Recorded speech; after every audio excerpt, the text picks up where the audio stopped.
Aku akan bersabar, hingga kesabaran tak mampu menahan kesabaranku. Aku akan bersabar, hingga Allah Subhanahu wa Ta'ala perkenankan urusanku. Aku akan bersabar, hingga kesabaran tahu bahwa aku bersabar atas sesuatu yang lebih pahit daripada kesabaran itu sendiri. Luka-luka di mulut bisa disembuhkan, namun luka-luka yang disebabkan oleh mulut tak bisa disembuhkan. Seorang menghadap Allah Subhanahu wa Ta'ala dengan bergelimang dosa selain syirik adalah lebih baik daripada ia menemui Allah Subhanahu wa Ta'ala dengan membawa meski secuil hawa nafsu. Bumi menjadi hidup oleh hujan, jiwa menjadi hidup oleh tekad, hati menjadi hidup oleh hikmah. Besarnya rasa takut itu sesuai dengan kapasitas ilmunya. Jika terdapat banyak kebutuhan yang harus dipenuhi, maka mulailah dari yang penting dan mendesak. Jika ada seseorang yang ingin menjual dunia ini kepadaku dengan nilai harga sekeping roti, niscaya aku tidak akan membelinya. Barang siapa mengadu domba untuk kepentinganmu, maka dia akan mengadu domba dirimu. Dan barang siapa menyampaikan fitnah kepadamu, maka ia akan memfitnahmu. Ilmu itu adalah sesuatu yang bernilai positif, bukan yang menempel di kepala. Tujuan dari sebuah ilmu itu adalah untuk mengamalkannya. Maka ilmu yang hakiki adalah ilmu yang terefleksikan dalam kehidupannya, bukan ilmu yang bertengger di kepala. Siapa yang menghendaki kehidupan dunia, maka harus disertai dengan ilmu. Dan siapa yang menghendaki kehidupan akhirat, juga harus dengan ilmu. Cukuplah ilmu menjadi sebuah keutamaan saat orang yang tak memiliki mengaku-ngaku memilikinya, dan merasa senang jika dipanggil dengan gelar ilmuwan.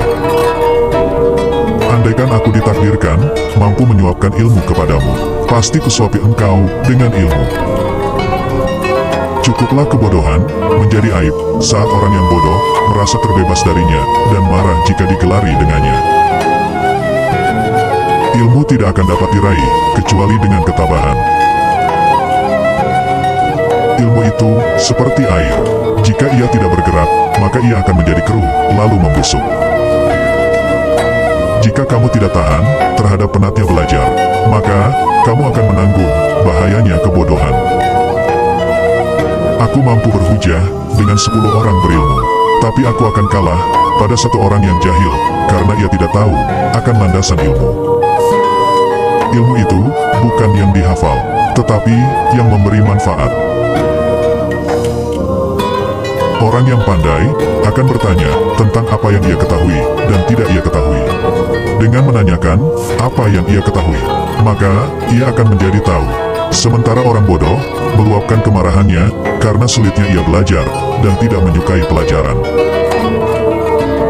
Betapa aku senang jika semua ilmu yang aku ketahui dimengerti oleh semua orang. Maka dengannya aku mendapat pahala, meskipun mereka tidak memujiku. Orang yang mengkaji ilmu faraid dan sampai pada puncaknya, maka akan tampil sebagai sosok orang yang ahli berhitung. Adapun ilmu hadis itu akan tampak nilai keberkahan dan kebaikannya pada saat tutup usia. Adapun ilmu fikih itu merupakan ilmu yang berlaku untuk semua kalangan, baik muda maupun yang tua, karena fikih merupakan dasar dari segala ilmu. Orang yang berilmu dan beradab tidak akan diam di kampung halaman. Tinggalkan negerimu, merantaulah ke negeri orang. Jauhkan telinga kalian dari mendengarkan kata-kata kotor, sebagaimana kalian menjauhkan mulut kalian dari berucap kata-kata kotor. Orang yang pernah ditertawakan karena sesuatu persoalan, selamanya ia takkan melupakannya.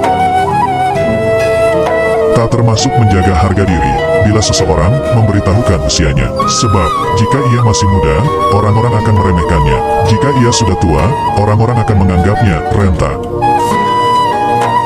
Orang pandai akan ditanya tentang hal yang ia tahu dan hal yang tak ia tahu. Ia akan membuktikan apa yang ia tahu dan akan mempelajari apa yang tak ia tahu. Sedangkan orang bodoh, ia menolak mencari tahu dan enggan memberitahu.